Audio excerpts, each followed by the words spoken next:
मेरी जेठानी हर रात को ससुर जी के पैर दबाने उनके कमरे में जाती और मैं बाहर से सुनती तो जेठानी की रोने की आवाज़ आती है। एक दिन मैंने जेठानी से पूछा तो उनके चेहरे का रंग फीका पड़ गया। कहने लगी कि तुम यह बात किसी को भी मत बताना और आज रात मेरी जगह तुम पैर दबाने के लिए जाना। जब मैं ससुर जी के कमरे में गई, ससुर जी ने दरवाज़ा बंद कर लिया और जैसे ही लाइट बंद की मेरे जिस्म से जैसे जान निकल गई हो, क्योंकि वहाँ तो मेरा नाम नीतू है। मैं इस दुनिया के सबसे अलग ख़ानदान में शादी करके चली गई थी। जी हाँ, यही कहना सही था, क्योंकि वहाँ काम ही ऐसे होते थे कि समझ से बाहर। मेरे ससुर जी, मेरी एक जेठानी थी। जेठ जी शहर से बाहर काम करते थे, कभी कभी वह घर आते थे। मेरी शादी मेरी मर्जी से हुई थी। मेरे घर वाले मेरे पति को पसंद नहीं करते थे, क्योंकि वह काफ़ी कमज़ोर और बीमार नज़र आता था। मेरे पिताजी को यह लगता था कि वह नशा करता है, जबकि ऐसा बिल्कुल नहीं था। मैं बस इतना चाहती थी कि मेरी शादी शांति और सुकून से हो जाए, पर ऐसा नहीं हुआ। बात और बिगड़ गई। मेरे घर वालों ने मेरे पति को कहा, तुम्हारे पास 3 दिन का वक्त है, इसके साथ शादी करके घर ले जाओ, नहीं तो हम इसकी शादी कहीं और करा देंगे। पति ने हाथ पैर मारकर अपने दोस्तों की मदद लेकर शादी कर ली। पिताजी ने कहे, तुम्हारे लिए आज इसे इस घर के दरवाजे हमेशा के लिए बंद हो गए हैं। मैं हैरान हो गई। जय के पापा ने मुझे समझाया कि मोहब्बत करना कोई गुनाह नहीं है। मेरी जेठानी ने मुझे समझाया कि सब ठीक हो जाएगा। मेरा पति दिन रात मेहनत करते थे। ऐसे में घर में सिर्फ मैं और मेरी जेठानी ही थी। एक दिन मैंने बहुत ही अजीब देखा। रात होती ही मेरी जेठानी सारा काम खत्म करने के बाद मेरे ससुर जी के कमरे में गई। उनके हाथ में तेल की एक कटोरी थी। यह सब देखकर मुझे बड़ा आश्चर्य हुआ। जेठानी अंदर गई और उसके बाद उसने दरवाज़ा बंद कर दिया। मैं हैरान रह गई, भला इस वक्त इसका अंदर क्या काम और यह तेल लेकर अंदर क्यों जा रही है। कुछ देर तो मैं वहीं खड़ी रही कि शायद तेल देने गई हो, वह दरवाज़ा गलती से बंद हो गया हो। वह अभी आ जाएगी, लेकिन वह वापस नहीं आई। आधे घंटे तक मैं इंतज़ार करती रही, लेकिन वह वापस नहीं आए। कुछ देर बाद मेरा पति आ गया। मैं उसके लिए रात का खाना गर्म किया, फिर हम दोनों साथ बैठकर खाना खाया। थोड़ी देर के बाद उसने मुझे चाय बनाने को बोल दिया। मैं चाय बनाने के लिए दोबारा किचन में गई। तब भी मैंने देखा कि मेरी जेठानी अपने कमरे में नहीं थी और ससुर के कमरे की लाइट भी बंद थी।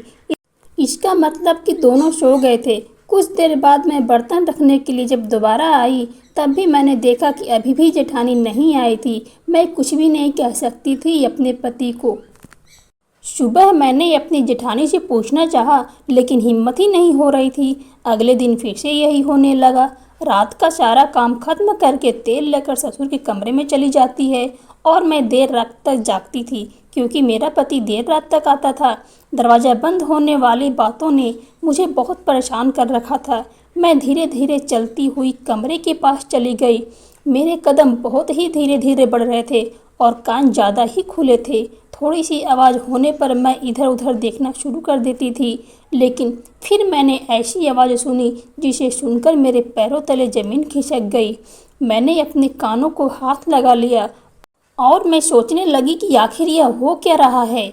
मुझे लगा कि शायद मेरा वहम होगा, लेकिन मुझे पूरा यकीन हो गया था कि कुछ तो दाल में काला है। मैंने दरवाज़ा को खटखटाया, तभी कमरे की लाइट ऑन हो गई और मैं डर गई। लगता है कोई आ रहा है। मैं वापस अपने कमरे में आ गई।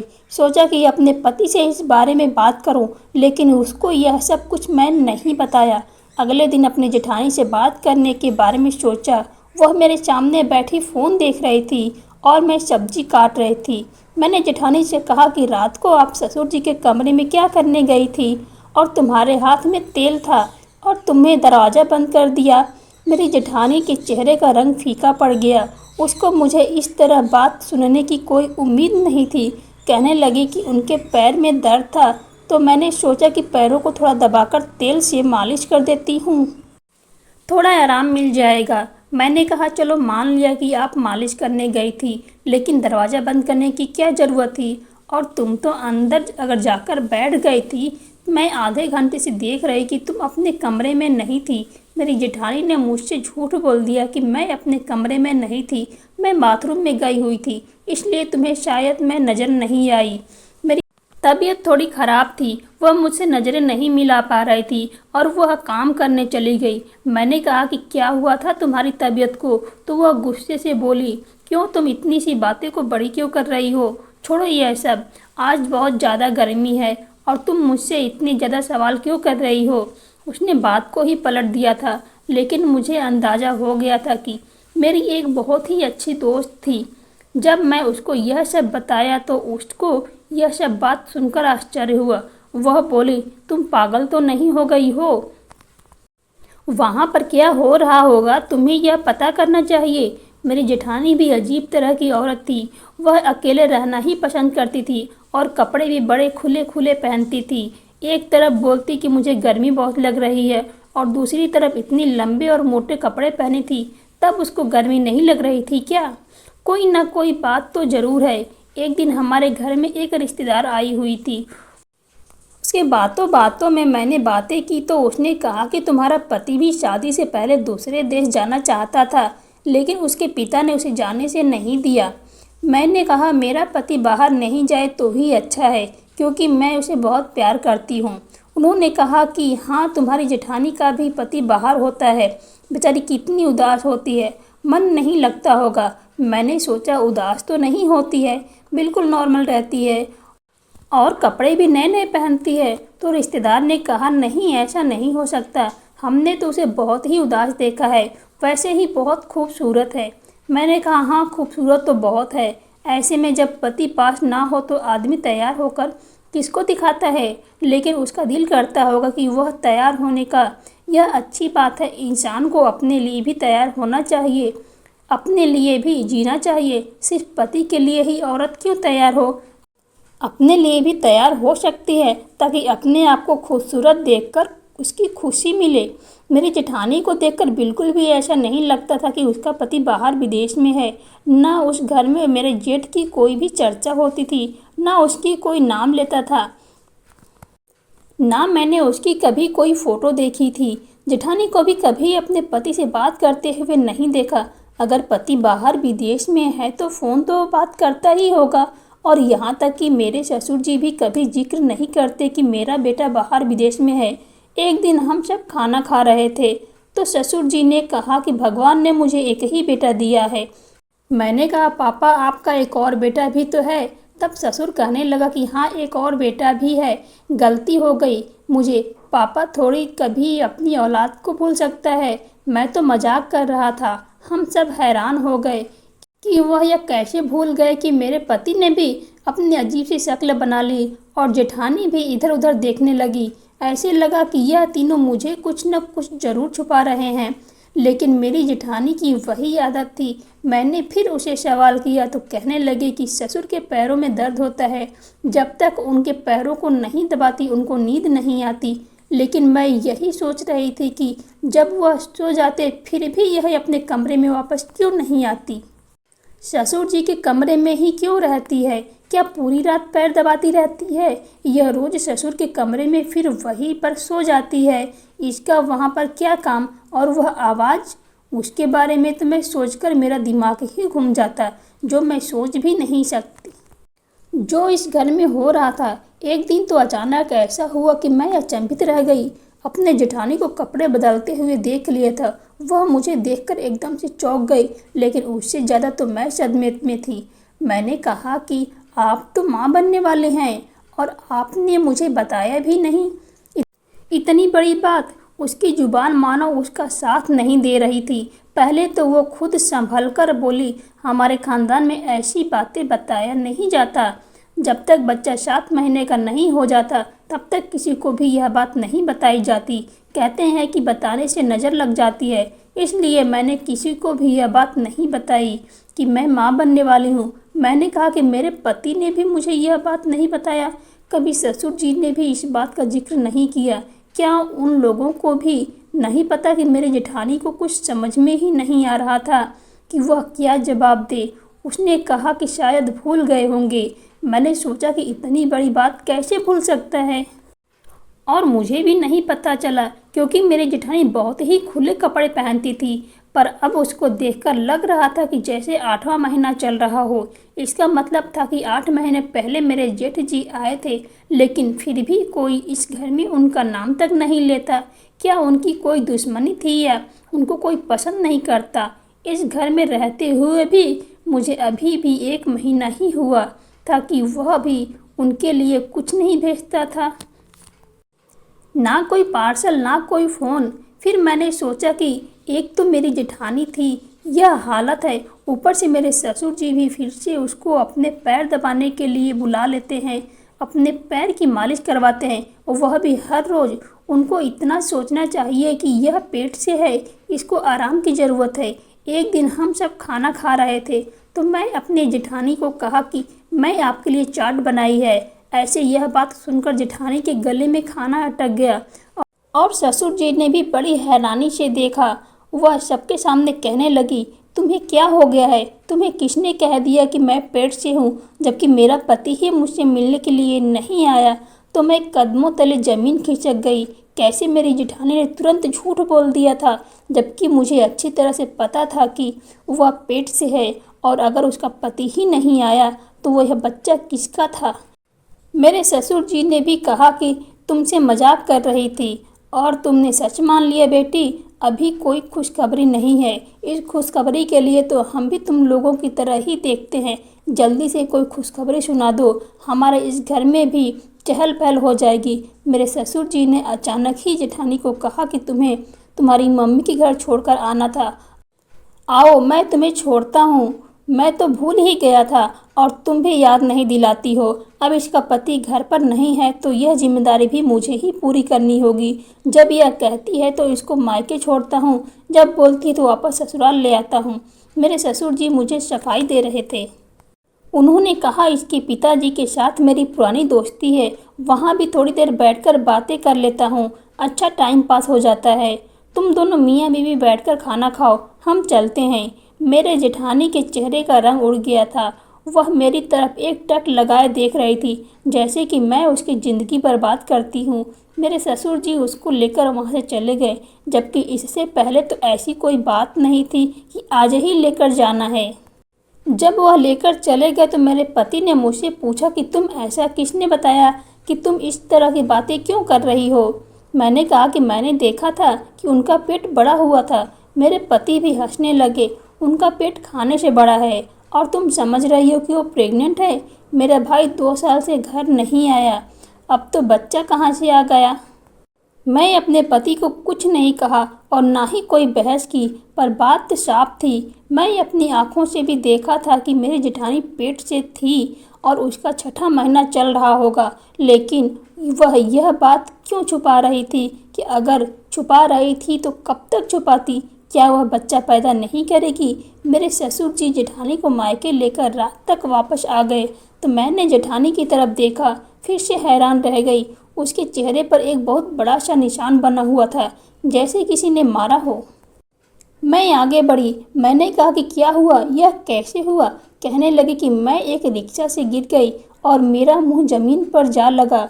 मैं हैरान रह गई। मेरी जेठानी को देखकर लग रहा था कि वह झूठ बोल रही है। मैं अपने कमरे में चली गई और उसने खाना भी नहीं खाया। अगर वो रिक्शे से गिरी होती तो उसका मुंह पर लगा होता तो उसके चेहरे को भी नुकसान हुआ होता, जबकि ऐसा कुछ भी नहीं था। ऐसा लगता था कि किसी ने जानबूझकर उसको मारा है। आज की रात भी जेठानी मेरे ससुर जी के कमरे में जा रही थी। उसकी आंखों में आंसू बह रहे थे। कमरे में जा रही थी तो उसने अपने आंसू पोंछ लिए। मैंने सोचा, इस बेचारी के साथ कोई न कोई जुल्म तो जरूर हो रहा है यहाँ पर, और यह सब कुछ सहन कैसे कर रही है। एक दिन मुझे बहुत गुस्सा आया और मैं अपनी जेठानी को कहा कि इतना बड़ा झूठ क्यों बोल रही हो सबके सामने? मैं तुम्हें अपनी आंखों से देखा है कि तुम माँ बनने वाली हो। तुमने कोई नकली पेट नहीं लगा रखा है और तुम इतना खाती भी नहीं हो कि तुम मोटी हो जाओ। तुम्हारे पेट में किसका बच्चा है? जब तुम्हारा पति 2 साल से घर ही नहीं। जेठानी चुप से सुन ली। मैंने कहा, उस कमरे से वापस क्यों नहीं आती हो? तेल लगा लिया तो वापस आ जाया करो, वहाँ सोने की क्या ज़रूरत है? और कौन सा उनके पैरों में दर्द रहता है जो रोज़ तुमसे मालिश करवाते हैं? और कौन सा काम करते हैं। अगर तुम दोनों कोई चक्कर चला रहे हो तो मुझे छुपा रहे हो। अगर मुझे पता चला तो मैं सारे मोहल्ले में तुम दोनों को बदनाम कर दूंगी, छोड़ूंगी नहीं तुम लोगों को। मुझे पता है एक औरत आदमी के बगैर नहीं रह सकती। तुम्हारा पति 2 साल से घर नहीं आया, लेकिन इसका मतलब यह नहीं कि तुम उसकी इज्जत का सौदा कर दो। और इस बच्चे का क्या कसूर? इस दुनिया में आएगा तो किसको अपना बाप कहेगा? क्या तुम इसको इस दुनिया में लेकर नहीं आना चाहती? क्यों अपनी ज़िंदगी बर्बाद कर रही हो? मेरी जेठानी को भी गुस्सा आ गया। उसने कहा, ठीक है, तुम्हें यही लगता है कि मैं अपने ससुर के कमरे में जाती हूँ और मेरा बच्चा भी मेरे पति का नहीं है, तो आज मेरी जगह तुम मेरे ससुर के कमरे में जाओ, उनको तेल लगाना, फिर देख लेना वहाँ पर क्या होता है। मैंने कहा, ठीक है। उसने कहा कि ससुर ने पहले से ही कमरे की लाइट ऑफ की होती है और तुम्हें इतना ही कहेंगे कि तेल लगा दो, तुम आराम से तेल लगा देना, उसमें कोई मसला नहीं। मैंने कहा, ठीक है, मैं भी जाऊंगी और देखूंगी अंदर क्या होता है। मुझे पता था कि औरत की गलती नहीं होती है, औरत जीत कर भी हार जाती है, लेकिन फिर भी यहाँ पर मुझे गलती जेठानी की ही लग रही थी। अगर कुछ गलत हो रहा था तो वह फिर किसी को बोलती क्यों नहीं थी? अगर मेरे ससुर जी ने उसे ज़बरदस्ती कर रहे थे तो फिर वह यह बर्दाश्त क्यों कर रही थी? वह अपने पति से क्यों बात नहीं करना चाहती थी? मेरे पति को भी किसी को भी कुछ नहीं बताती, कम से कम मुझे तो बता देती, उसकी मदद कर देती। जो आवाज़ मैं सुनी थी उसे अपनी जेठानी पर भी शक हो रहा था। मेरा पति वैसे ही देर रात आता था। मेरे ससुर 10 बजे ही सो जाते थे, इसलिए मेरी जेठानी ने मुझे कहा कि आज तुम अंदर चली जाओ। मैंने देखा कमरे की लाइट बंद थी। मैंने हाथ में तेल की कटोरे लिए और अंदर चली गई। मेरी जेठानी ने कहा कि अंदर जाते ही दरवाज़ा बंद कर लेना और कोई बात पूछे तो सिर्फ हाँ वही करना। मुझे डरने की भी ज़रूरत क्या थी? यह तो मेरे ससुर से अगर पता चल भी जाता तो मैं फ़ौरन बाहर आ जाती। मेरी जेठानी बाहर खड़ी रही, लेकिन जब मैं अंदर गई तो मेरे ससुर ने अंदर जाते ही ऐसी बात कही कि मैं अपने कानों को हाथ लगा लिया। कहने लगे कि मेरी जान, आज इतनी देर क्यों लगा दी? मैं पूरी तरह हैरान रह गई। मेरे पास बैठो, खड़ी क्यों हो? क्या हो गया? नाराज़ हो गई? मुझसे वह सब ऐसे बोल रहे थे जैसे कोई अपनी पत्नी से बात कर रहा हो। मुझे तो वहाँ 2 मिनट ही हुए थे कि मैं वहाँ से तुरंत बाहर आ गई और अपनी जेठानी को हैरानी से देखा। फिर वह मुझे अपने कमरे में ले गई और उसने मुझे एक तस्वीर दिखाई जिसमें वह मेरे ससुर जी के साथ दुल्हन बनी बैठी थी। उसने कहा कि यह मेरे ससुर नहीं, मेरे पति हैं और मेरी शादी हुई है। तुमने जो आवाज़ सुनी वह इस वजह से थी कि मैं ऐसी हालत में पैर दबाते पूरी तरह थक जाती थी, इसलिए मेरे मुंह से ऐसी आवाज़ आने लगती जाती थी। यह आपके ससुर जी अच्छे इंसान नहीं हैं, मुझ पर जुल्म करते हैं, मुझे अपना गुलाम समझते हैं क्योंकि मेरे आगे पीछे कोई नहीं है, लेकिन मेरे यह पति हैं और यह बच्चा भी इन्हीं का है। उसने कहा था कि जब बच्चे के दिन आ जाएंगे तो वह मुझे गांव भेज देगा और फिर कुछ न कुछ करके यह कह देगा कि यह बच्चा गोद लिया हुआ है। तुम्हारे पति का यह प्लान बनाया था कि तुम्हें यह बात पता न चलेगी, नहीं तो बदनामी होगी। हमारे खानदान में यह बात किसी को भी नहीं पता। जो औरत घर में आई थी वह भी मेरे पति की बहन थी, इसलिए वह भी हमारे साथ मिली हुई थी। जब तुमने सबके सामने कहा कि आप पेट से हैं तो मेरे पति ने मुझ पर बहुत गुस्सा किया। इनमें से मैं भी एक राज हूँ। तुम्हारे पति ने तुम्हें शायद यह बात इसलिए नहीं बताई कि तुम अलग से ना सोचो, तुम्हें बुरा ना लगे, लेकिन अब तुम अपने पति को बता देना कि तुम्हें सब कुछ पता है और खामोश रहना। मेरे पति खुद ही तुम लोगों को यह सब बात बता देंगे जब तुम्हें यहाँ पर कुछ महीने हो जाएंगे, लेकिन तब तक तुम मेरी जासूसी करना, मेरे मामले में बोलना बंद कर दो। इसलिए आज से मैंने तुम्हें अपनी जगह कमरे में भेजा था कि तुम्हें विश्वास हो जाए। मैं अपने जेठानी से माफ़ी मांगी और उससे वादा किया कि आगे से ऐसी कोई गलती नहीं करूंगी, क्योंकि मेरी वजह से आपकी ज़िंदगी बर्बाद हो सकती है। उसके बाद मैं अपने पति को यह बात बताई, वह भी शर्मिंदा हो गया। उसने कहा, जब तुम यहाँ पर आई थी तो मैं नहीं चाहता था कि तुम यह सोचो कि मैं कैसे लोगों के घर आ गई। मेरे पिता ने इस लड़की से शादी की है, इसलिए तो हमारी शादी के खिलाफ नहीं थे और उनको इसके हालात पर छोड़ दो। मेरे साथ अपनी ज़िंदगी की शुरुआत करो। मैंने ऐसा ही किया। ससुर के यहाँ बेटी पैदा हुई तो फिर उनके अंदर थोड़ी शर्मिंदगी आई, क्योंकि पहले उनकी कोई बेटी नहीं थी। अब वह अच्छी तरीके से रहते हैं और अपनी पत्नी का भी ख्याल रखते हैं। वह लोग अपनी ज़िंदगी में खुश रहते हैं। हम लोग अपनी ज़िंदगी में, मेरे पति बहुत अच्छे इंसान हैं, मुझे बहुत प्यार करते हैं। मेरे लिए वह दुनिया की सारी खुशी बटोरने के लिए तैयार रहते हैं। दोस्तों, आपको यह कहानी कैसी लगी? मुझे उम्मीद है कि यह कहानी आपके दिल तक पहुंची होगी। अगर आपको यह कहानी पसंद आई हो तो प्लीज़ हमारे चैनल को सब्सक्राइब कीजिए, कहानी को लाइक एंड शेयर कीजिए। जल्द मिलेंगे और एक नई कहानी के साथ। धन्यवाद।